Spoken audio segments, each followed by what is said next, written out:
and then there's a way to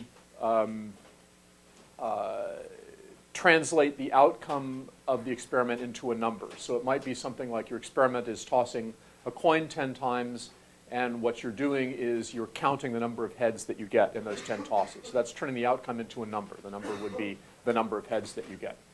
And such a thing is called a random variable. It has some set of possible values. You can't predict in advance exactly what's going to happen in any particular experiment, but you can figure out what the probabilities are that it takes each of those possible values. So we have this thing that varies randomly. It depends on what happens in a particular experiment. And then we defined the notion of the expected value, which was, well, let's suppose you repeat the experiment over and over again. The random variable takes lots of different values. It takes them with different frequencies. The frequencies with which it takes each of its possible values tend to approach the probabilities of those values. That's what the law of large numbers is telling us. And as a result, if we average the outcomes that you get in a bunch of repeated experiments, the average outcome is going to tend to get closer and closer and closer to the expected value. The expected value is just a weighted sum of the possible outcomes where the weights are the probabilities of those outcomes. So the expected value is to a random variable like the mean is to a list of numbers.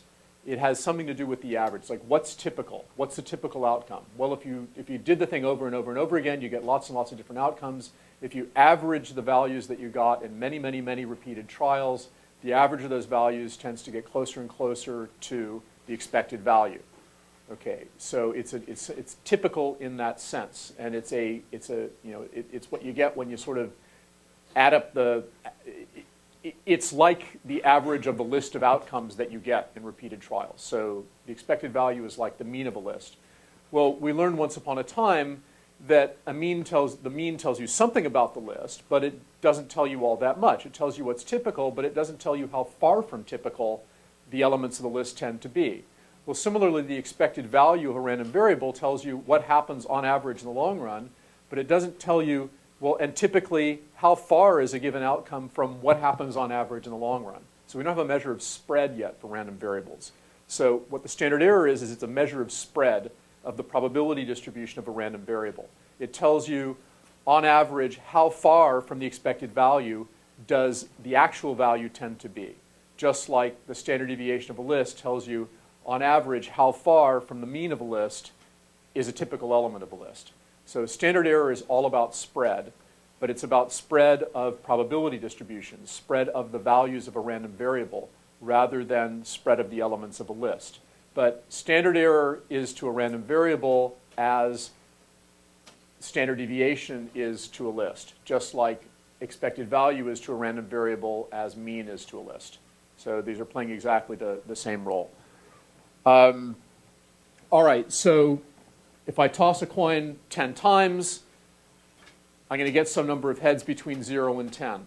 If I repeat that experiment a bunch of times and average the results I get, what's the expected value of the number of heads in 10 tosses of a fair coin, 10 independent tosses of a fair coin? It's 5, right? N times P, 10 tosses, P is 50%, so 5 is the expected value. But in any particular trial, I might or might not get 5 heads, right? I might get 6, I might get 4, I might get 10, I might get 0. It's not very likely that I get 10 or 0. That's pretty rare, right? If I plotted the probability histogram, probably have it here somewhere, for a binomial distribution,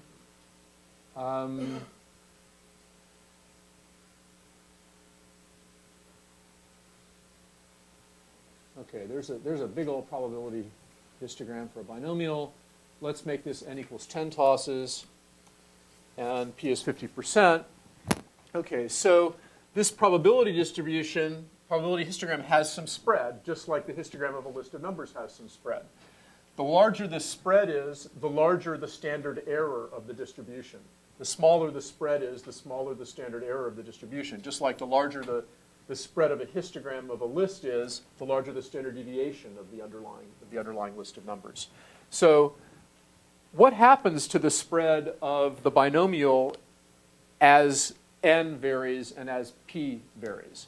So if I made p be, instead of 50%, if I made it be 1%, what's going to happen?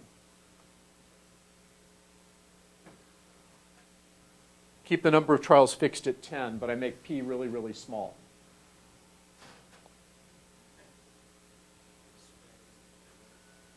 Okay, so we have a conjecture that the spread is bigger. Anybody have conjecture that it stays the same or that it gets smaller? Democratic statistics will vote on what ought to happen, right? Okay, suppose that p is 1%. If I toss a coin that's really, really, really biased so that it rarely produces heads, it only has a 1% chance of landing heads, and I toss it 10 times, what's likely to happen? Okay, most of the area ought to end up over here, right? I'm going to almost certainly not get any heads in 10 tosses, right? There's going to be some small chance that I'll get one head, some even smaller chance that I'll get two heads, etc. Does that make sense? Okay, and so the histogram, we're going to do it in a second, I'm going to plug 1% in here. What you can predict it ought to look like is a big bump at 0, and then some smaller bumps, very, very quickly tapering off. So is the spread of that going to be bigger or smaller? Well, it's going to be really concentrated around 0, whereas this is spread out pretty broadly around 5. Let's see what happens. Right. By the time you get to 2, you can't tell the probability from 0 on this plot. Does this make sense to everybody? Okay, so the standard error of a binomial distribution is smaller when p is close to 0 than when p is close to 50%. What if I put in 99% here instead of 1%?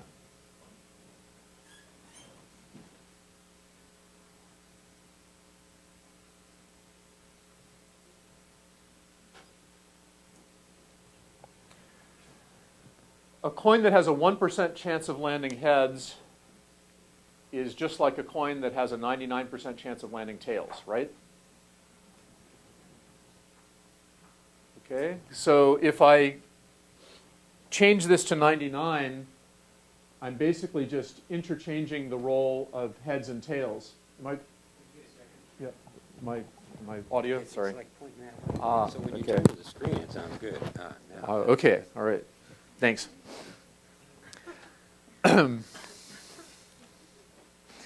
Thanks, Mom.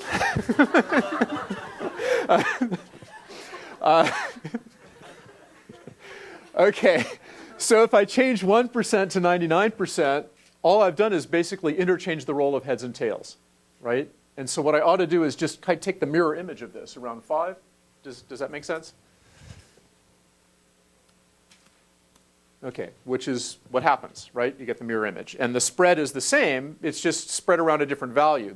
It's skewed in the opposite direction. All right. So what happens for a binomial is the closer p is to 0% or to 100%, the less spread out it is. The more likely you are to just, very, very likely to get a very, very small number of successes, or very, very likely to get a very large number of successes. In the middle, when p is 50%, it tends to be spread out. The mix of heads and tails tends to be broader. Does that make sense to everybody? Okay, so what the standard error is trying to get at is how spread out is this probability distribution?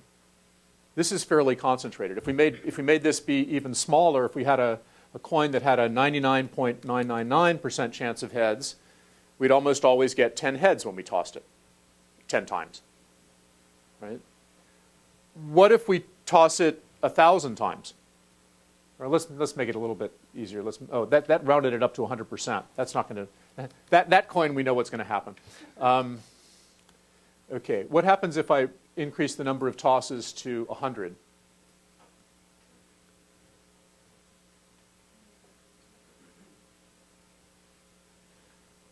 All right. So when I hit return here, the possible values are now going to go from 0 to 100, right?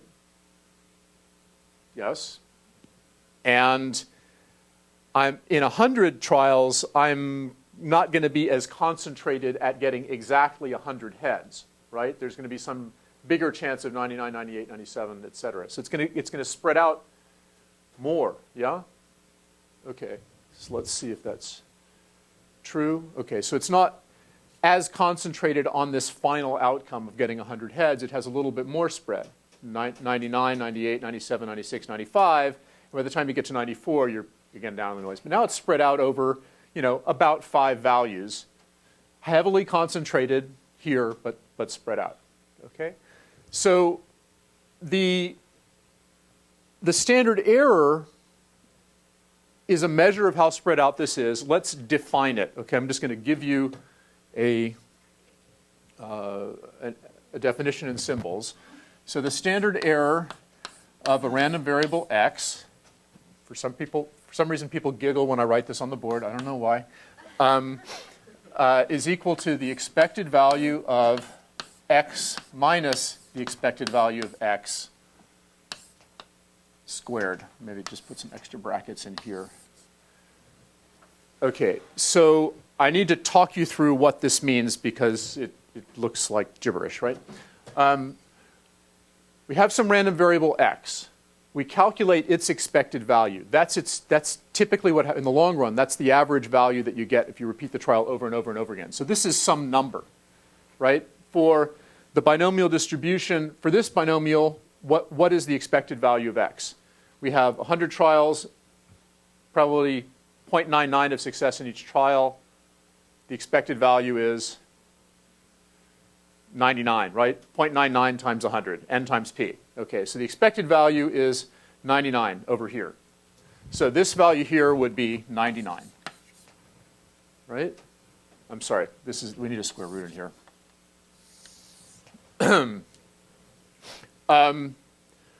Okay, so this is 99. Now, that's a number. This is still a random thing. Sometimes the value of the variable will be 0. Sometimes it'll be 1. Sometimes it'll be 17. Sometimes it'll be 97. Sometimes it'll be 100. Okay? We're looking at the difference between the value that it actually takes and the value that it takes on average in the long run. So sometimes this value is 0, in which case this difference is 99. This difference squared is 99 squared. And sometimes this value is 99. This difference is 0, and this contributes 0 squared. When I look at the expected value of this thing, what's the probability that this is equal, that this difference is equal to 99? This difference is equal to 99 whenever x is 0, right? Okay. What's the probability that x is 0?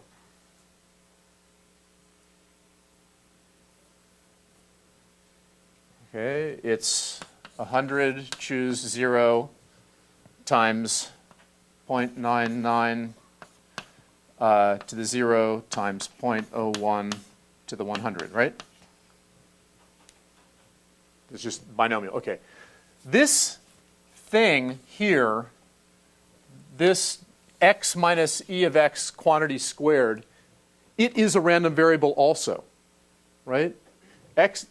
It takes some number as its value. What number does it take? Well, you can if you knew what value x took, you could calculate the value this took. X has some distribution, so this thing has some distribution. It's a function of a random variable. Functions of random variables are themselves random variables.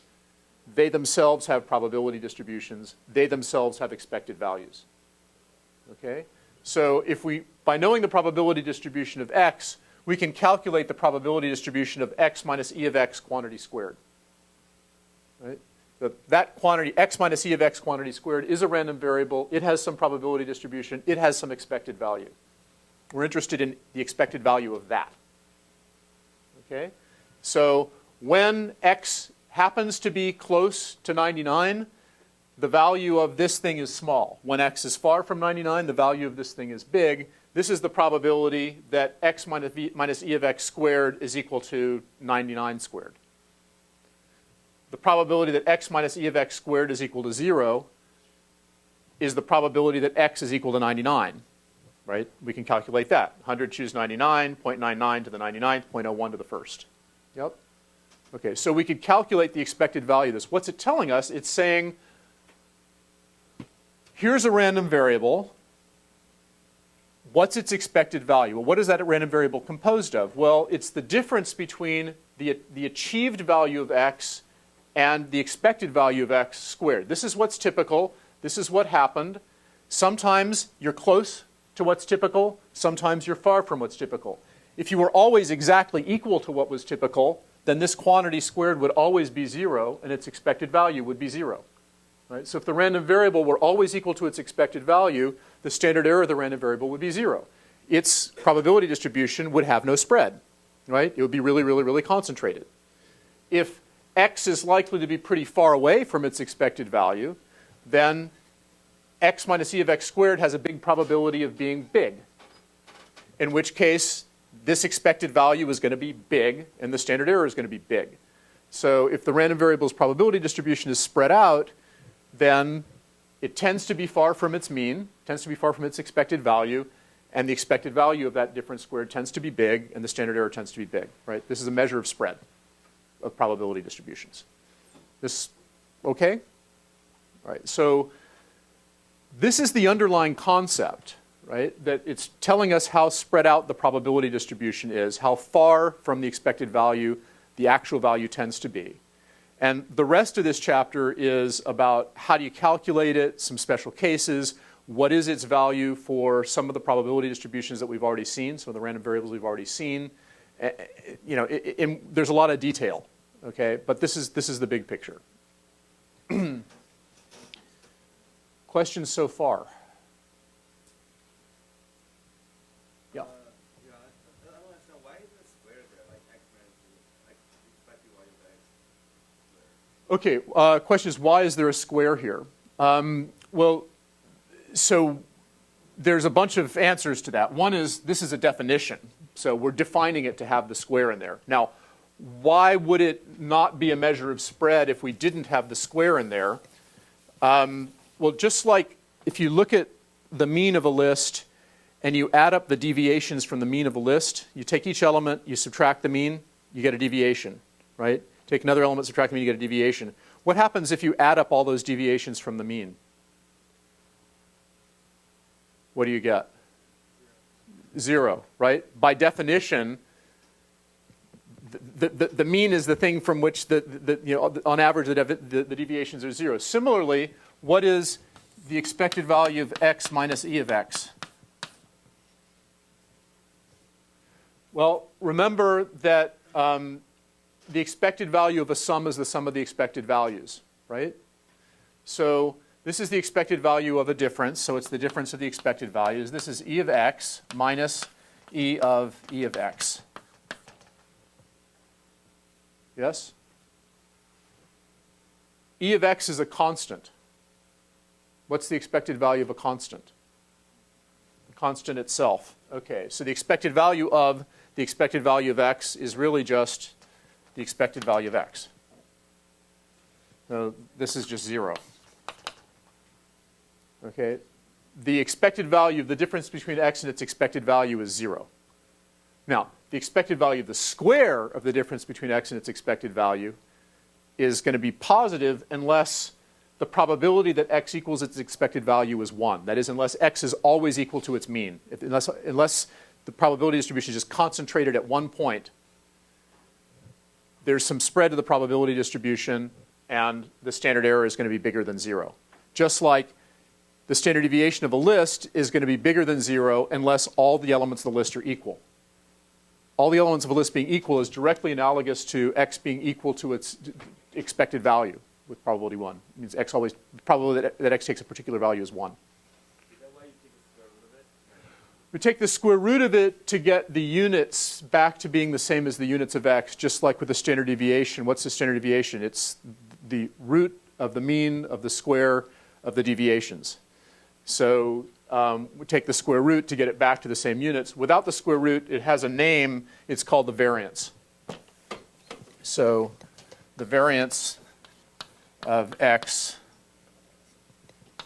is equal to the standard error of x squared, which is just the expected value of this without the square root sign. We're going to work with the standard error just to keep the units consistent. Other questions? Okay. Mentioned before that transformations of random variables are themselves random variables. Yep. So in particular, this is a transformation of the random variable x. Take x, subtract its expected value, and square it. So this thing is a random variable. It has an expected value, it has probability distribution. All right. Okay. And I've told you that this is the definition. It's the definition of the standard error is it's the square root of the expected value of the difference between the variable and its expected value squared. Now, another way to think about the standard error is that you can think about a random variable as being equal to its expected value, some constant, right? It's equal to what its long-run average would be in repeated trials, plus some chance variability. So instead of being exactly equal to the constant, sometimes it's bigger, sometimes it's smaller. Okay? And then we could ask, what's the typical size of that chance variability? Just like for a list, when we're looking at the deviations from the mean, what does the SD tell us? It's the typical size of the deviations from the mean. Okay? So if we want to know what's the typical size of the chance variability, we might ask, what's the expected value of its square? We don't want to ask what its expected value is. Its expected value is going to be 0 because on average, the thing is equal to its, right? Okay, so we say, how big is this typically? Well, let's look at the expected value of the square.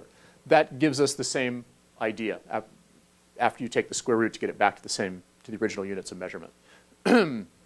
Okay, so a random variable is, you can think of it as being its expected value plus chance variability. The typical size of the chance variability is the standard error.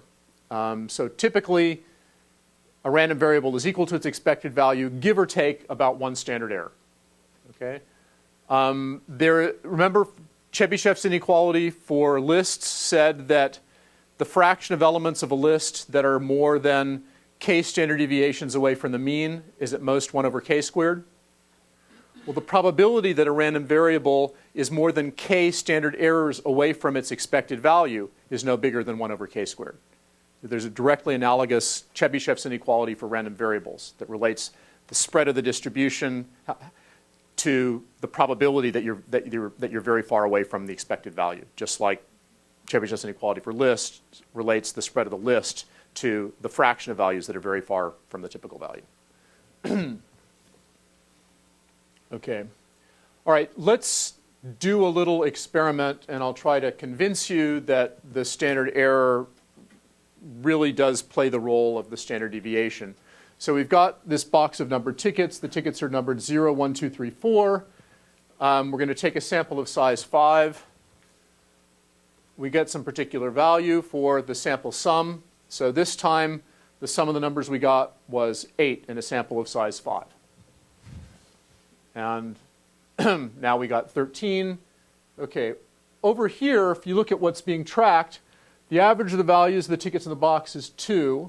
The standard deviation of those numbers in the box, 0 through 4, is 10 times the square root of 2, looks like, 1.41. The expected value of the sum is going to be 5 times the average of the numbers in the box because we're drawing 5 times, right? 5 times 2 is 10. Okay?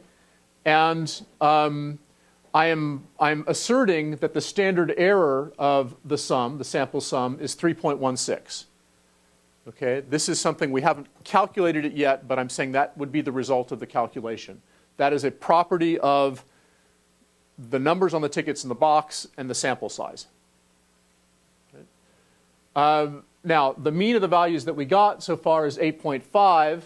That's quite a bit off from the expected value of the sum, but as we draw more and more tickets, it's likely, as we repeat the experiment more and more times, it's very likely that the average of the values that we get in the values of the sum of 5 tickets that we get are going to get closer and closer and closer to 10. This is the SD of the values that we got. So for these 7 samples of size 5 that we've drawn, the standard deviation of those 7 values is 2.3. Okay, so there's some list of 7 numbers. That list of 7 numbers is what are the values of the sum of the 5 tickets we got in those 7 trials of the experiment. Okay? Now, if we speed this up, so let's take 1,000.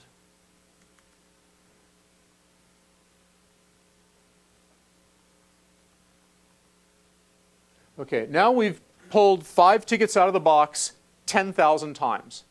So this histogram is a histogram of 10,000 values. Each value corresponds to the sum of one sample of size 5 from the box. Right? At this point, look, the standard deviation of the values that we got is really, really, really close to the standard error of the random variable.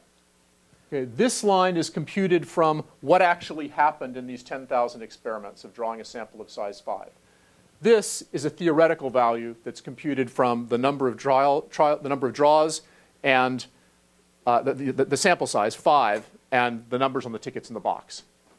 Okay, what's the relationship between them? What is the standard error of the sum of 5 draws from this box? How did I get that number 3.16? Yeah, we did this. Yeah, okay. How do we do this for yeah. How do we get there? Okay, so let's work this out for a sample of size 1, and then we'll use a little magic rule that I'll tell you to get to a sample of size n from a sample of size 1. So let's suppose that the random variable we're talking about is the number on a single ticket drawn from a box of numbered tickets. We want to know what's the standard error of that random variable. So first of all, what's the expected value? So we're going to let now x is the sample sum of one draw. Okay, so sample sum is redundant, right? Because the sum of one thing is just the thing itself. One draw from a box of numbered tickets.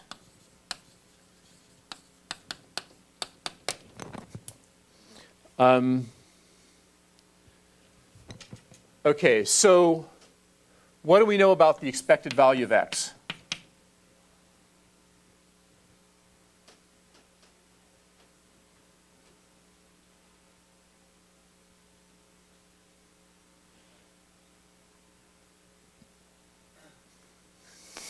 Not much, evidently. What's the expected value of the number on one draw from a box of numbered tickets? We pull one ticket at random from a box of numbered tickets. What's the expected value of the number on that ticket? Sorry?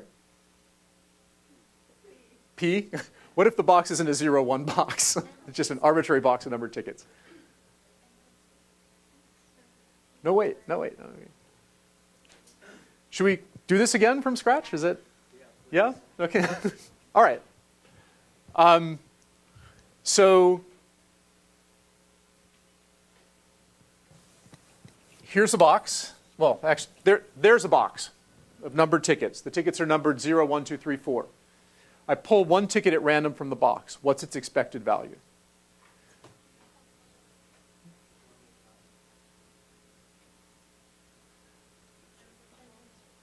I'm sorry? All right. What are the possible values that I could get on the ticket when I pull a ticket at random?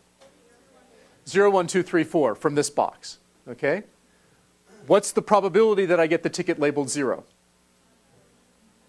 0.2, yes? Okay.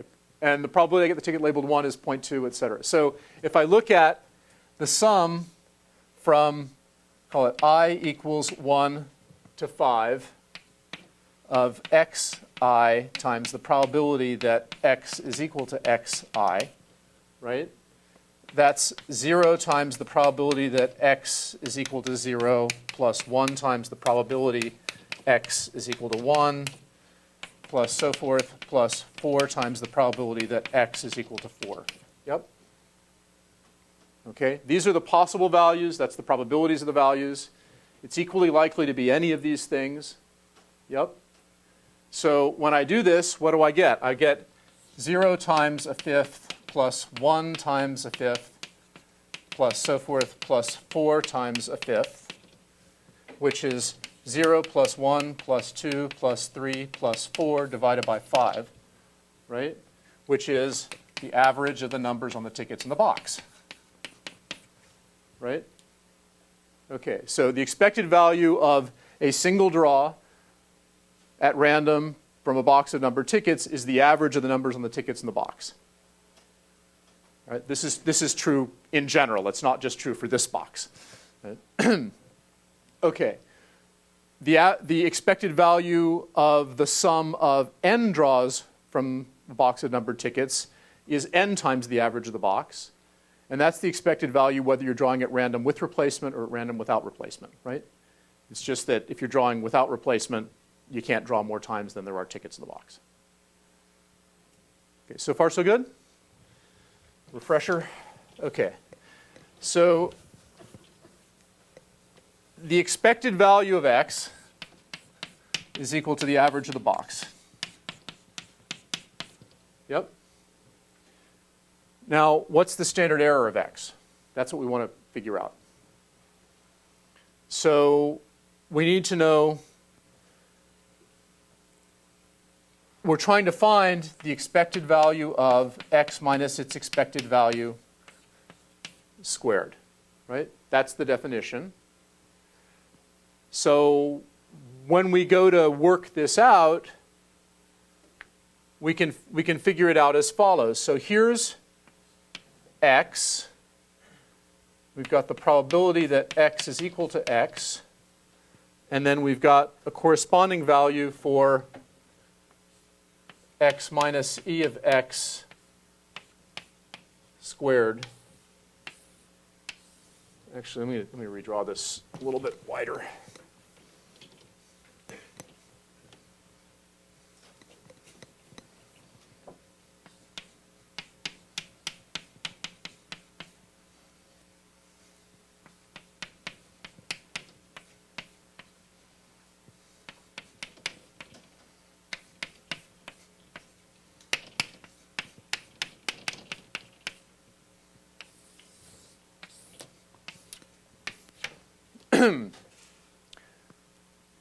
Okay, let's start with this particular box and find the standard error of a draw from this particular box, and then we'll think about generalizing. So what are the possible values of x? They're 0, 1, 2, 3, 4, right? It's the probability that it takes each of these values. In this case, it's a fifth.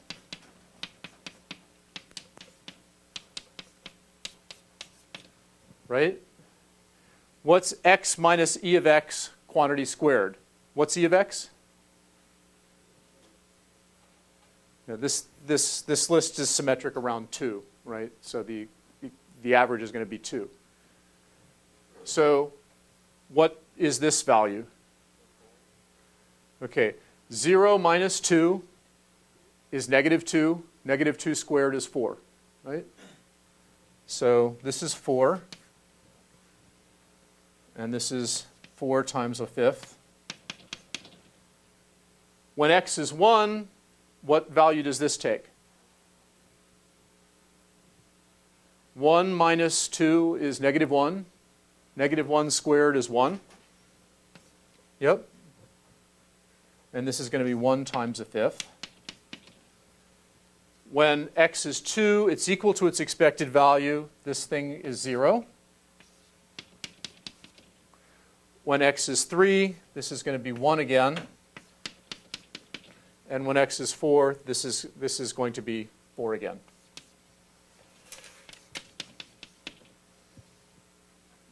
Okay? So what's the expected value of x minus e of x quantity squared? How do I get that from this table?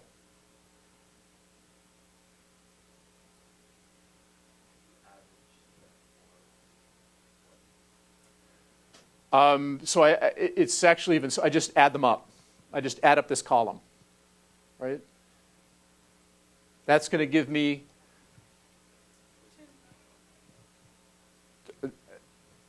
is that going to give me 2?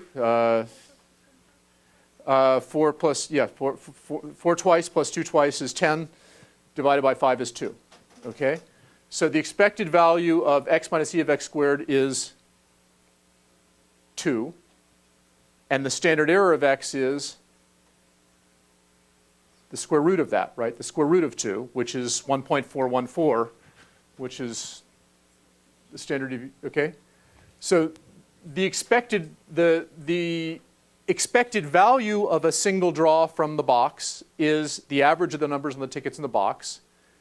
The standard error of a draw from the box, single draw from the box, is the standard deviation of the box. Okay? So again, expected value is like a mean, standard error is like a standard deviation. Okay? And if you work this out in general for a general list of tickets, you will find that that is the case, that the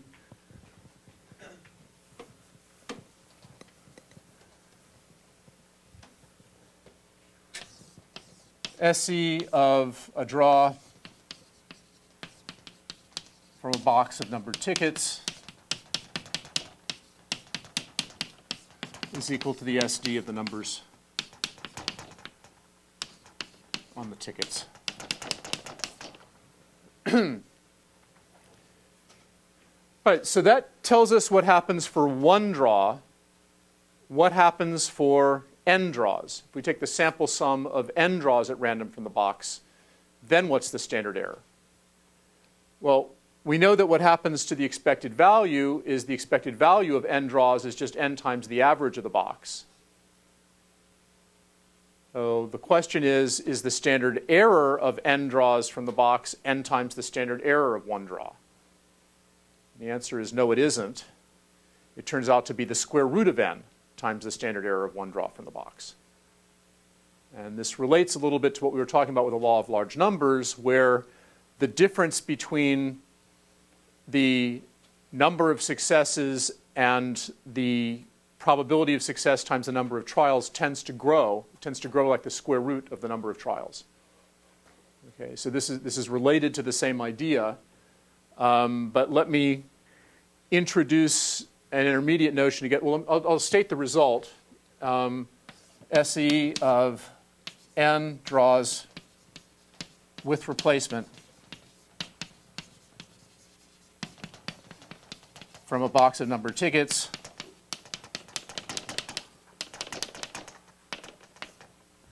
is equal to the square root of n times the SD of the box. All right. Now replacement is going to matter. If we draw without replacement, the answer is different. You get a smaller value. All right. So let's back up and I'll try to explain to you a little bit about where the square root of n is coming from. Okay. To do this, we need to talk about independent random variables.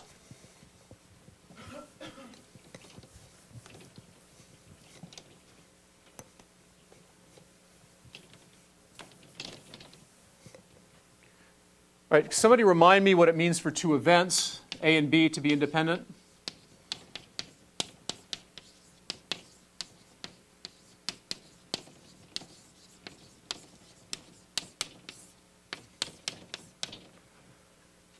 What does it mean for two events to be independent? Yep. Okay, one's uninformative with respect to the other, and then we have a little math relationship that expresses this, which is in terms of probabilities.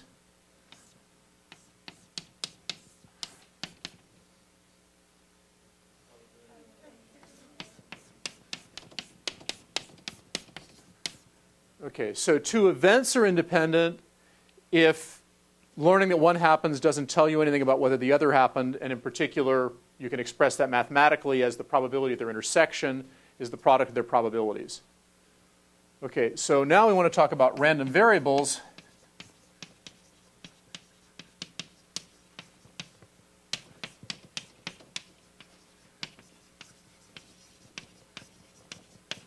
What does it mean for two random variables to be independent, x and y? Well, the heuristic is the same. It means if knowing the value of one doesn't tell you anything about the value of the other. Okay, so an example would be x might be the number of heads I get in 5 tosses of a fair coin, and y might be the number of spots that show in 5 rolls of a fair die. Okay, separate die, separate experiment, they're independent. Okay? Knowing how many spots showed doesn't tell me anything about how many heads I got.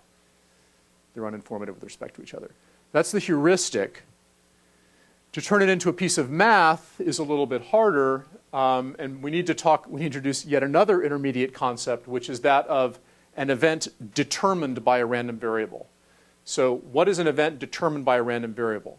Well, it's something you can tell whether or not it happened once you know the value of the random variable.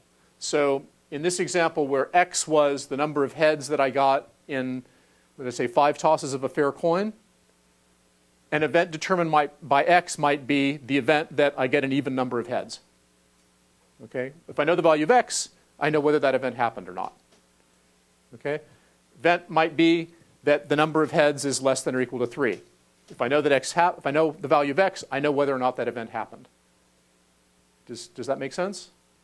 Okay, so knowing the value of x can tell you whether various events happened or not. Those are events that are determined by x.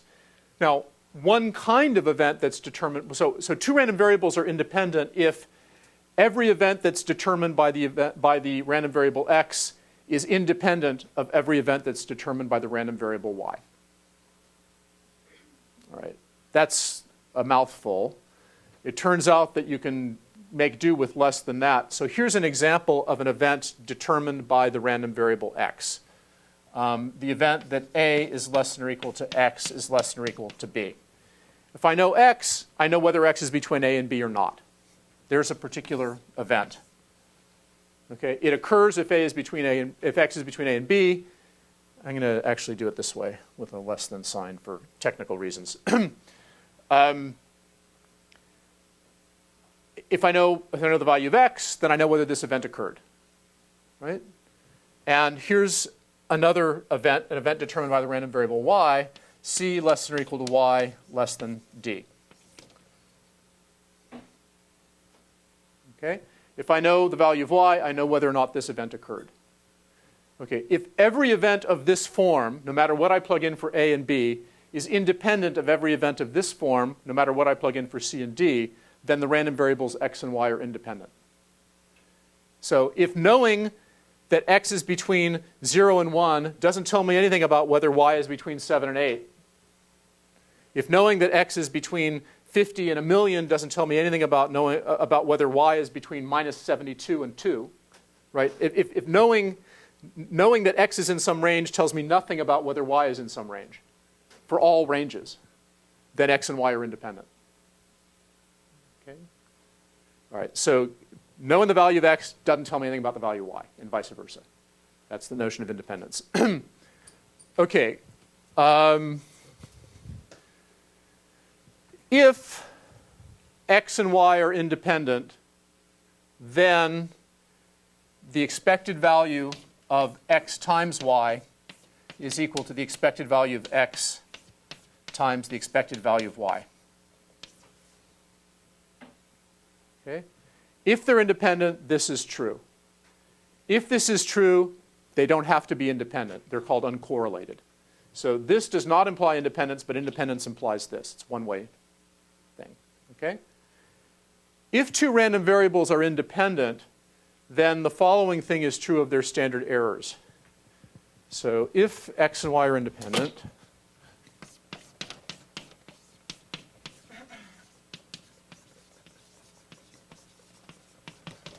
then the standard error of x plus y is equal to the square root of the standard error of x squared plus the standard error of y squared.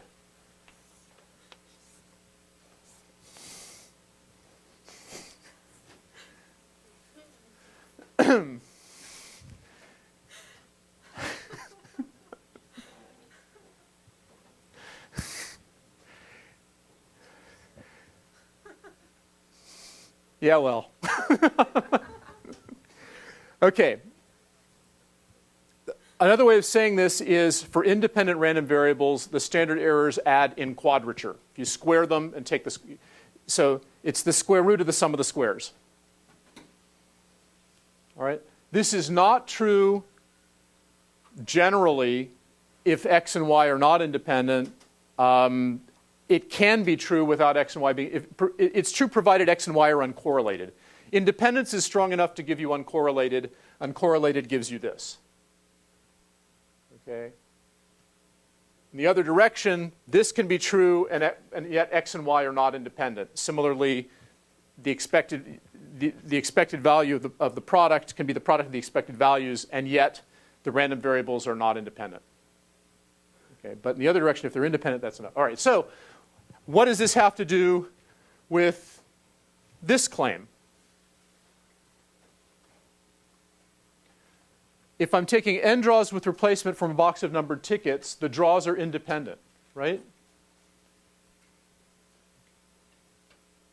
That's kind of what I mean by drawing with replacement. Yeah? Please ask questions if it's not making sense. Yeah. So you're saying if x and y are dependent, that formula still applies? Not in general. There are cases in which the formula applies, but what's true is if they're independent, the formula applies. This is the direction that matters for us. Okay. This formula can apply, and yet they might not be independent. If this formula applies, they're uncorrelated. It's a different issue. Okay. All right. So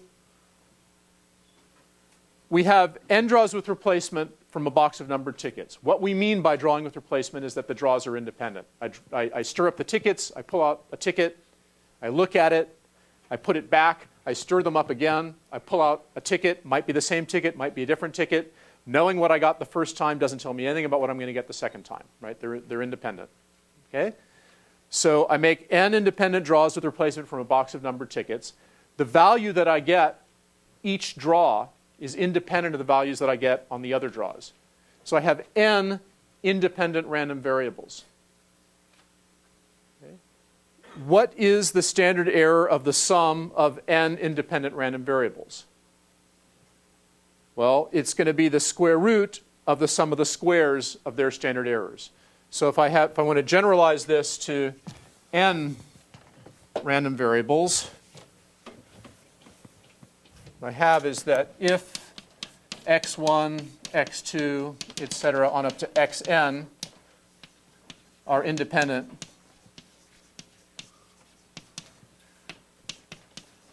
then the standard error of x1 plus x2 plus so forth plus xn is equal to the square root of the standard error of x1 squared plus the standard error of x2 squared, whoops, plus so forth, plus, oh, I'm still going to run off the board.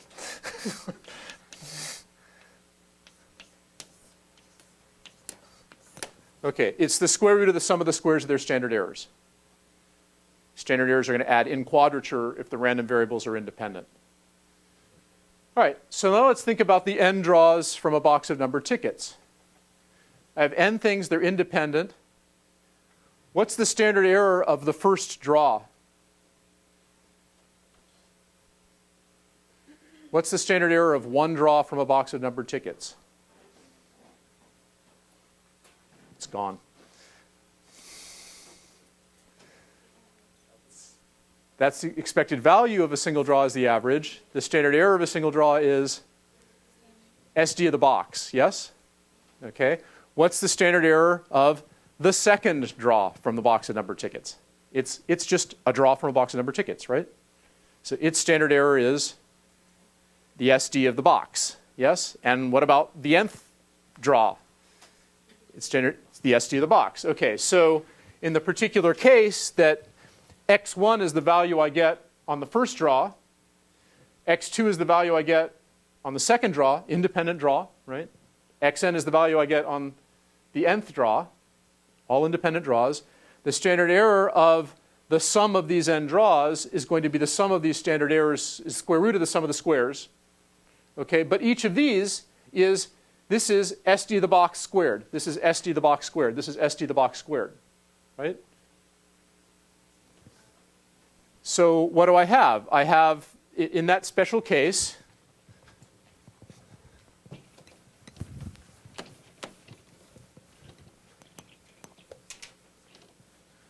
I've got the SE of the sum of n independent draws from the numbered box is equal to the square root of SD of the box squared plus SD of the box,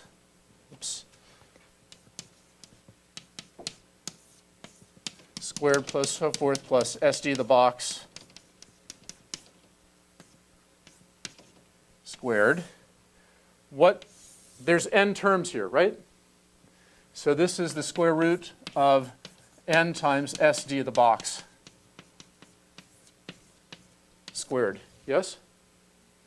And that's just the square root of n times the SD of the box.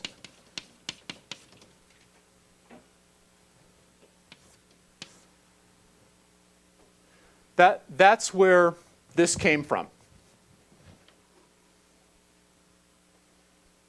Okay? Each draw, the standard error of each draw is the SD of the box. The draws are independent.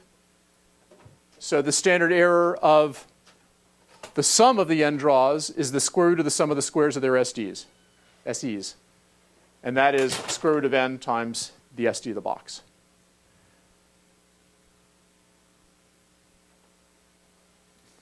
I don't know if you're with me or not. Yes? People are with me. Ooh, nodding. All right.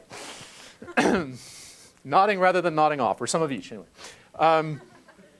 Okay, let's think about some special cases of this. So remember, a binomial distribution is like the sum of n independent draws from a special box, a 0, 1 box. Yep.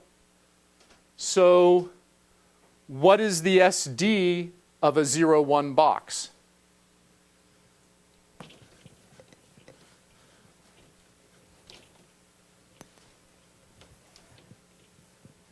So here's my 0, 1 box. I have a bunch of tickets labeled 0. Namely, I have n times 1 minus p of them. And I have a bunch of tickets labeled 1, namely n times p of them. So that there's n tickets in all in the box. And I already know that the average of the box, I already know, and so do you, that the average of the box is equal to P, right? If I take the average of the labels on all the tickets in the box, I get 0 a bunch of times, I get 1 n times p times. Add that up, I get n times p, divide by how many tickets there are, that cancels the big N. There's just p. P is the average. Yep. What's the SD of the box?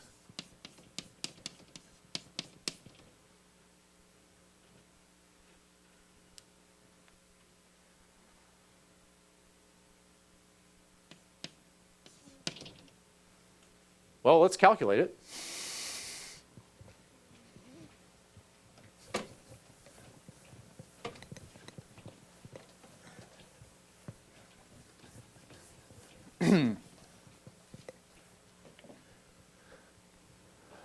I'm going to have, okay, so pardon me for wandering back and forth, but what's the SD? It's the RMS of the deviations from the mean, right? Which is equal to the root of the mean of the squares of the deviations from the mean, right? Okay, so what do those look like? Well, every time I get a ticket labeled 0, what's the deviation between the label on that ticket and the mean?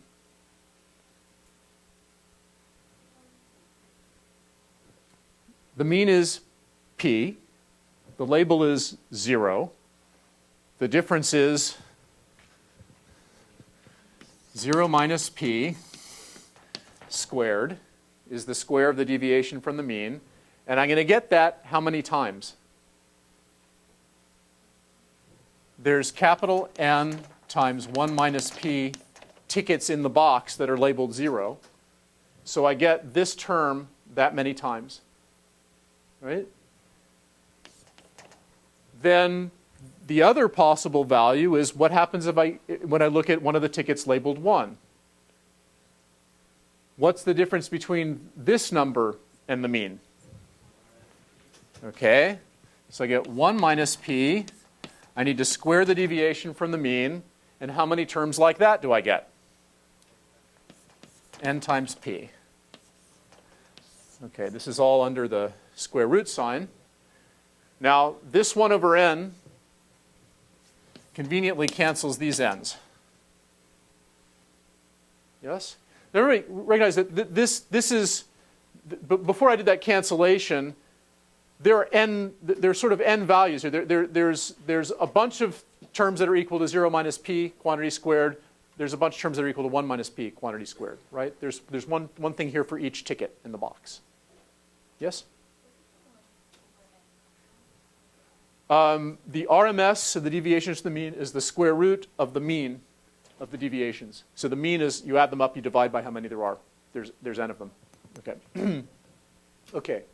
So let's, all right, everybody with me so far? Yeah, question, good. Okay, if I wrote out all the tickets that are in the box, let me just do this, write this in a different way. Okay, I'm going to have 0, 0, 0, 0, etc., 0. How many of these are there? There are n times 1 minus p tickets labeled 0 in the box. Okay? Then there's a bunch of tickets labeled 1. 1. How many of them are there? There are n times p of them. Okay?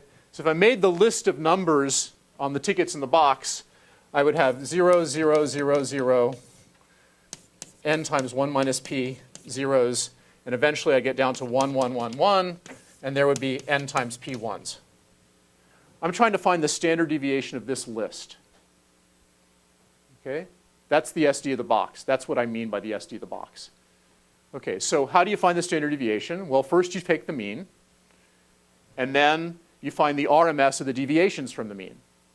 Well, what's the deviation of the mean for this particular number? It's 0 minus p, because p is the mean. Okay? So I've got 0 minus p. I want the square of that. That's 0 minus p quantity squared. So the square deviation for the mean for this value is 0 minus p squared. It's the same for this, 0 minus p squared, 0 minus p squared, 0 minus p squared, etc. I have n times 1 minus p terms, each of which is equal to 0 minus p squared. Then I get to the ones. What's the deviation for the mean for this? It's 1 minus p. What's the deviation squared? 1 minus p squared. I have that a bunch of times. How many times? N times p times. So I get n times p times 1 minus p squared. Okay? So this is representing all capital N, the squares of deviations from the mean. One for each ticket in the box. I've just collapsed the sum. Okay? Then to find the SD of the box, I need to find the RMS of the deviation. So I've got the sum of the squares. I need to average the sum of the squares to get the mean square. That's 1 over n times the sum of the squares. Then I need to find the root of the mean square. So I need to take the square root of that. Okay. We good? All right. So let me just rewrite this. So this is the square root of 0 minus p quantity squared is p squared, right? So p squared times 1 minus p plus 1 minus p squared times p.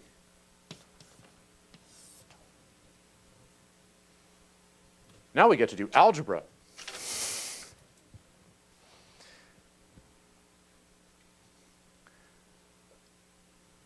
Both terms have a factor of p and a factor of 1 minus p. This has an extra factor of p. This has an extra factor of 1 minus p. Yes? All right. So let's just factor it that way.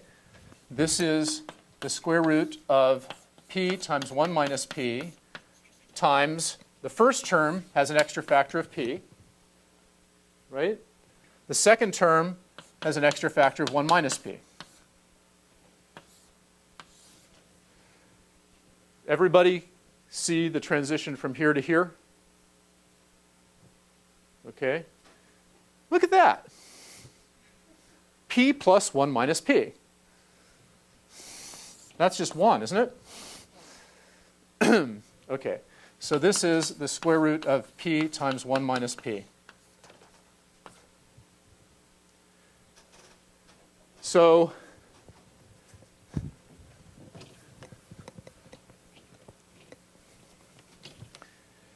if we have a 0, 1 box,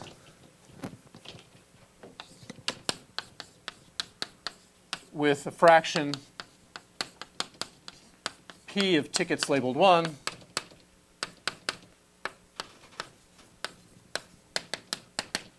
we know that the average of the box is p, and the SD of the box is square root of p times 1 minus p.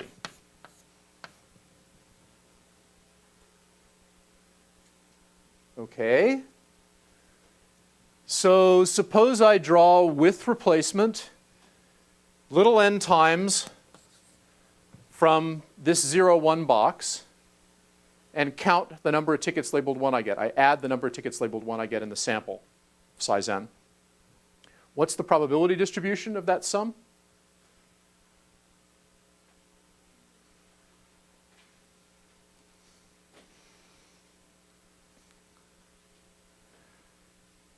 Distribution of the sum of n draws with replacement from a 0, 1 box. Okay, so the distribution of n draws, n independent draws, the sum of the tickets that I get in n independent draws is going to be binomial with parameters n and p. Okay, I know that the expected value, so if I let x, let's let x be the sum of the n independent draws. So the expected value of x is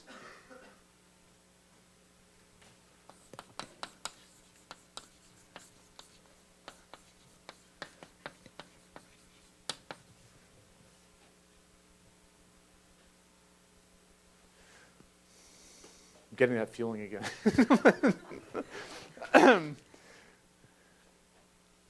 It's the expected value of a binomial, n times p. Okay, and the standard error, oh, this is a terrible board discipline here. Standard error is going to be equal to what? It's the square root of n times the SD of the box, square root of p times 1 minus p. Okay? So this is a special case of, the binomial is a special case of the sample sum.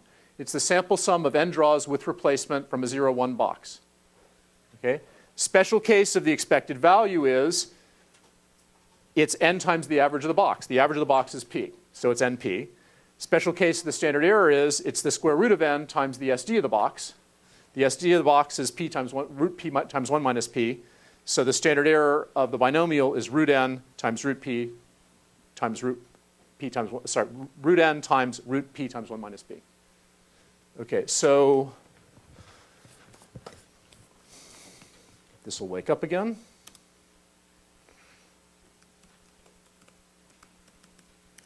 First of all, look at that formula. Remember we were talking, when we were at the very beginning of class, we had the binomial probability histogram up, and we were looking at the spread of the probability histogram and saying that the spread is, noticing that the spread is largest when p is near 50%, and then gets smaller as p goes towards 0 or 100%.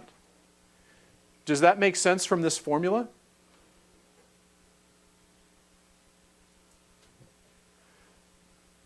How does it depend on p? It's the square root of p times 1 minus p. Right?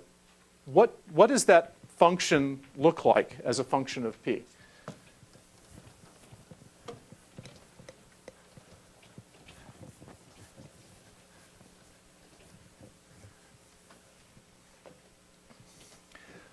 Just to make life a little bit easier, let's plot p times 1 minus p, right? Instead of the square root of p times 1 minus p, because the bigger this is, the bigger its square root is.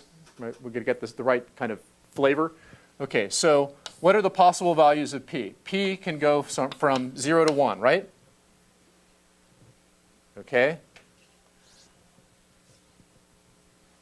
This is a quadratic, yes? It's p minus p squared. It's quadratic. The coefficient of the leading term, the term that has the square in it, is negative. So this is a parabola that has a point at the top. Yep. Okay. Where's the maximum? I could differentiate this. Yes. Set the derivative equal to 0. Find out where the tangent is horizontal. Yep. Just ring a bell from calculus once upon a time somewhere. Yeah. Okay. All right. What's the derivative of this? 1 minus 2p. When's that 0? Okay, this is a and when p is equal to a half, what is this equal to? A half times 1 minus a half, which is a half squared, which is a quarter. Okay? This thing looks like this.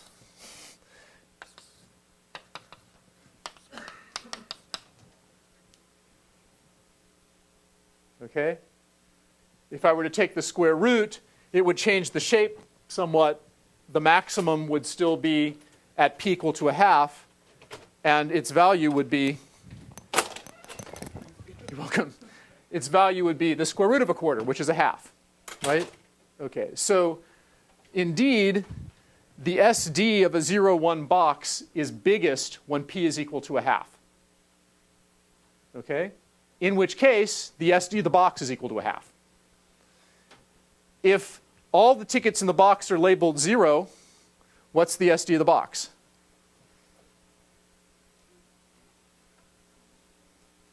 What's the SD of a list of numbers if all the numbers are 0? 0. What if all the numbers are 1? What's the SD of the box then? Still 0, right? If all the numbers are equal, the SD is 0. So when p gets to be 100% or 0%, the numbers on all the tickets are the same. The SD of the box is 0. And the variability in what you get when you draw from the box is 0. You either always get a ticket labeled 0 or you always get a ticket labeled 1. Okay?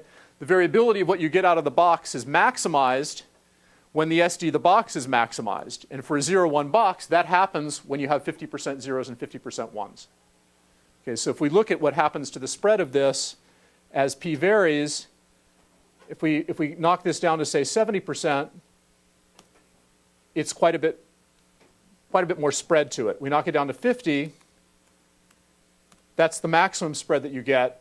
As you decrease from there towards 0, it gets narrower. It's not hugely visibly narrower there, but trust me, it is. Okay. So the width of this is going to get narrower.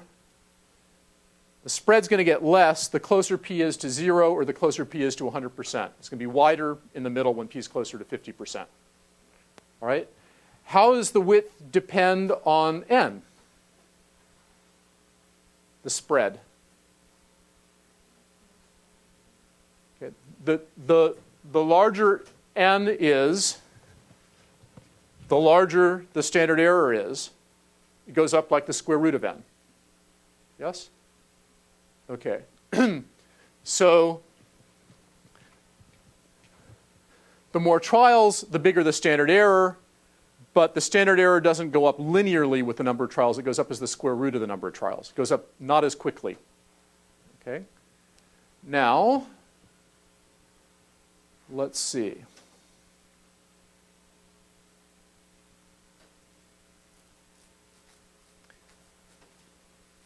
Okay, we've talked about the standard error of the sum of independent draws from a box of numbered tickets. What about the standard error of the mean of a bunch of independent draws from a box of numbered tickets? What's the relationship between the sum and the mean again? Sample sum and sample mean.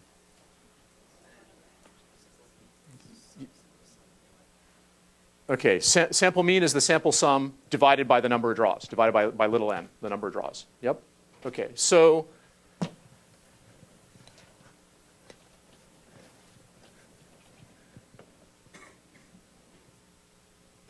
I'll just say this. The standard error of the sample mean is equal to the standard error of the sample sum divided by the number of draws, which we're calling n. So let me just call that little n. Okay? So if we're talking about this is the square root of n times the SD of the box. So this is square root of n times SD of the box divided by n, right? Which is equal to SD of the box divided by the square root of n. Okay? The standard error of the sample sum tends to grow as n gets bigger. The standard error of the sample mean tends to shrink as n gets bigger, the rate of square root of n. Okay? So the larger the number of draws, the more concentrated the distribution of the sample mean, the more spread out the distribution of the sample sum. Okay? If the larger the number of draws, if you look at the probability distribution of the sample mean, that probability distribution gets more and more concentrated. Its standard error gets smaller and smaller and smaller. There's less and less spread. But the sample sum tends to be more and more diffuse. It's spread out over a larger number of values. Its standard error grows as the sample size grows. Variability of the sample sum grows. Variability of the sample mean decreases as the sample size grows. All right, so the square root law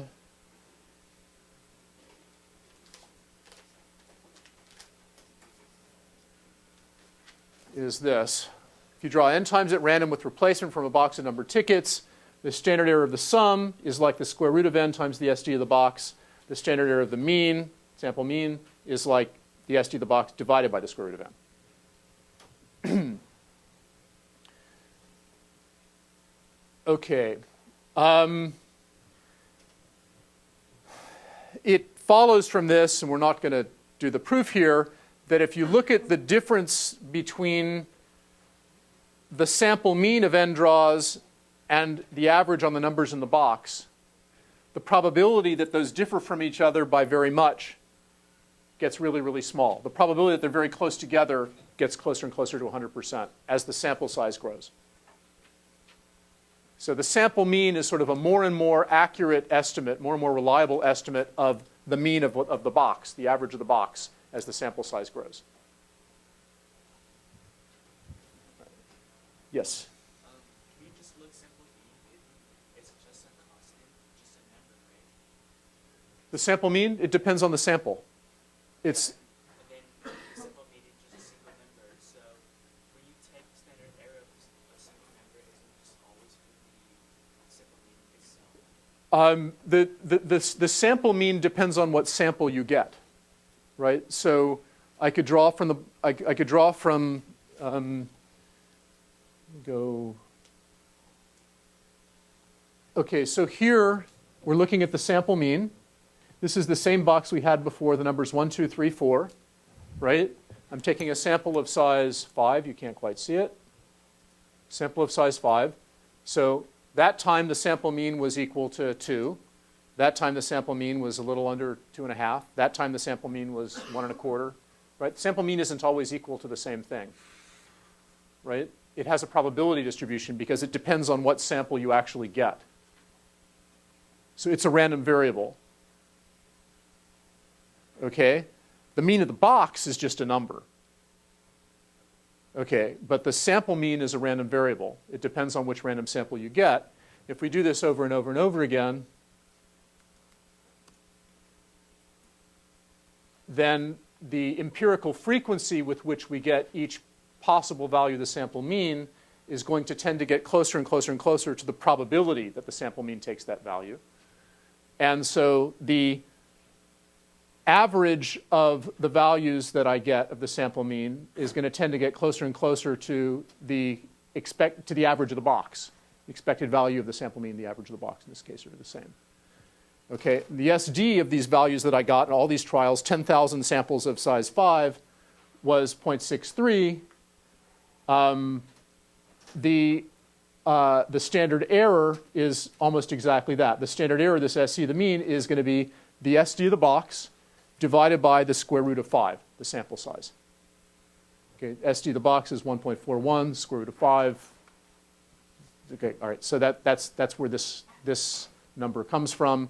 And empirically, we see that the spread in the values of the sample mean that we actually got in 10,000 replications of this experiment is very, very close to its theoretical value of the standard error. Okay, what we haven't spoken about that you're going to need to know is what happens if you draw your random sample without replacement. Okay, essentially, what's the difference between the standard error of a hypergeometric and the standard error of a binomial? And let's just think for a moment, should the standard error stay the same, get bigger, or get smaller if I draw my sample without replacement?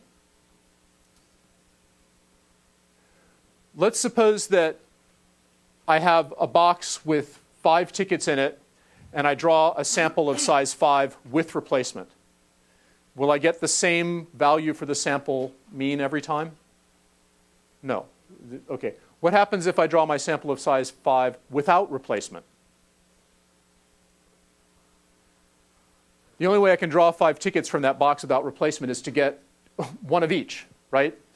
Okay, there's going to be no variability in the answer. I'm going to see every ticket exactly once. I get the same sample every time if I draw without replacement. Okay? If I took a sample of size 2 instead of a sample of size 5, I wouldn't get the same values every time, but every ticket I take out of the box, if I take it out without replacement, I'm sort of learning more about what's in the box. Whereas if I take it with replacement, I'm learning something, but I'm not learning as much as if each time I'm getting sort of a fresh piece of information. So the variability in the sample mean and the sample sum is smaller if you draw the sample with replacement. Sorry, smaller if you draw it without replacement than if you draw it with replacement. The difference is called the finite population correction, which we're going to denote by F. And F is the square root of capital N minus little n over capital N minus 1. So this is the number of elements there are in the population. This is the size of the sample. Okay? What happens if your sample size is equal to the population size? The numerator is 0, this is 0. What happens if the sample is size 1? Yeah, there's no difference between sampling with replacement and sampling without replacement if you're only drawing one thing, right? So this ratio reduces to 1. So basically, the standard error for sampling without replacement is equal to F times the standard error for sampling with replacement.